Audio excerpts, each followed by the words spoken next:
Bill O'Reilly claims to be a crusader for Christmas, but the object of his true concern is not Jesus Christ, whose biblical revelations he indicated on the air were made, 5,000 years ago? A neat trick even for him, considering he's said to have been alive 2,000 years ago.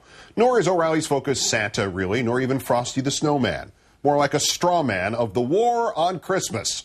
And now, in our third story in the countdown, Bill O declares victory again and racks up yet another win against the secular progressives. That, preceding by 24 hours, O'Reilly giving a pass to Barnes & Noble on the Christmas front because that company sells his book. But first, the victory dance. O'Reilly 2 nights ago reveling in his righteousness.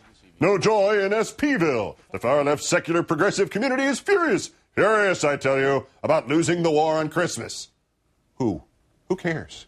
Who's fighting this on either side except you and your anti-Semitic friends? He then gave examples of his great victory.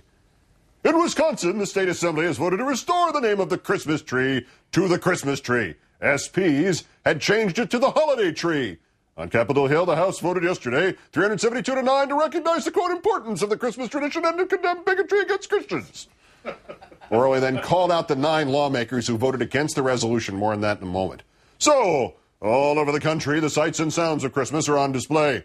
Few department stores are telling employees not to say Merry Christmas, and the Taliban-like oppression of the holiday has largely ceased. Ease up, Colonel Burns. The Taliban used to cut off the fingers of women wearing nail polish. When you hear somebody doing that here, then you can invoke the Taliban.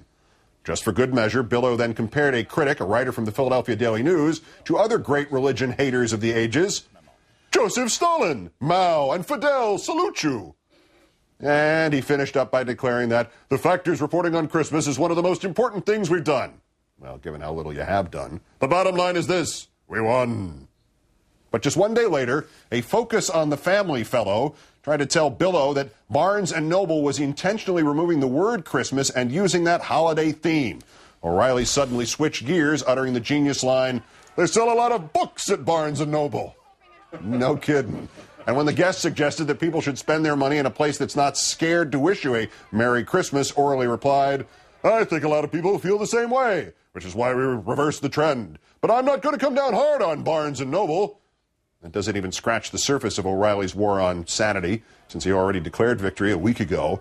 And since the long history of his reportage in this war, including one delusion after another, like the false claim that the Plano Independent School District in Texas 2 years ago had told students they could not wear red and green because they were Christmas colors.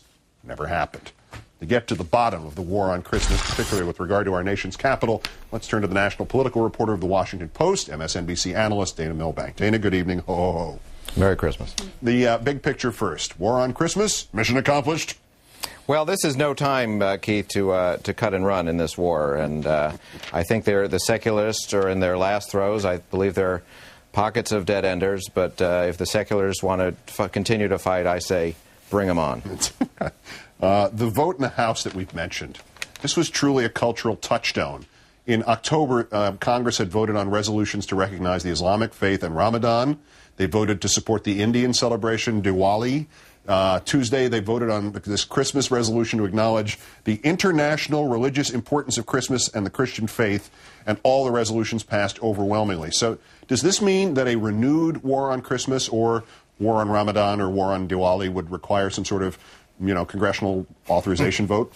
Well, it's an excellent question, and of course, the president, should this reach his desk, and perhaps get around it by issuing a signing statement saying this is merely a cessation of hostilities. But to put it in perspective, the Congress does hundreds of these, not just for holidays. They've done one for the University of Nebraska-Lincoln volleyball team, NASCAR, the African-American spiritual, literally dozens a week of these. The war on the University of Nebraska-Lincoln volleyball team. All right, but the serious part of this, Congressman Steve King of Iowa was incensed that anybody voted against this. 9 Democrats voted against the Christmas resolution. One of those who did, Jim McDermott of Seattle, shot back, and he said that he was protesting. It was a protest vote. He said, while Republicans are passing a resolution celebrating Christmas, the president was vetoing health care for children. There's a little bit of irony going on around here. So this is what it's come down to. The only way to get some Republicans to pay attention to children's health care, to SCHIP, is to vote against an unnecessary boilerplate Christmas resolution? I guess so. I'm not sure Jim McDermott really has his symbolism down exactly right. This was the guy they called Baghdad Jim because he went to see Saddam Hussein on the eve of the Iraq War. Not sure this makes his point exactly on S-chip. Perhaps the better move would have been to actually bring in Tiny Tim and have the actual photo op there in the Capitol. Congressman King, though, that's the interesting part of this equation. He said he was motivated by the secularists in the country who are trying to eradicate Christ from Christmas, and now he said in a radio interview, every child should be taught the tenets of Christianity. This is where that Taliban analogy really falls down, because if you're forcing people to celebrate a religious event in a particular way, if you're demanding that people be religious, that would seem to be closer in spirit to the Taliban, would it not?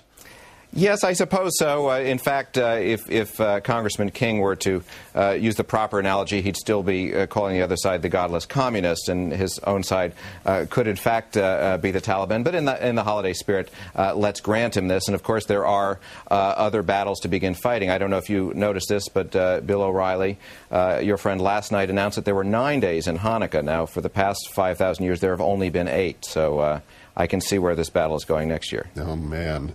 Last thing, everybody down there at the Christmas festivities, are the members of the executive, the legislative, and judicial branches grateful, as they should be, to Bill O'Reilly for sparing them?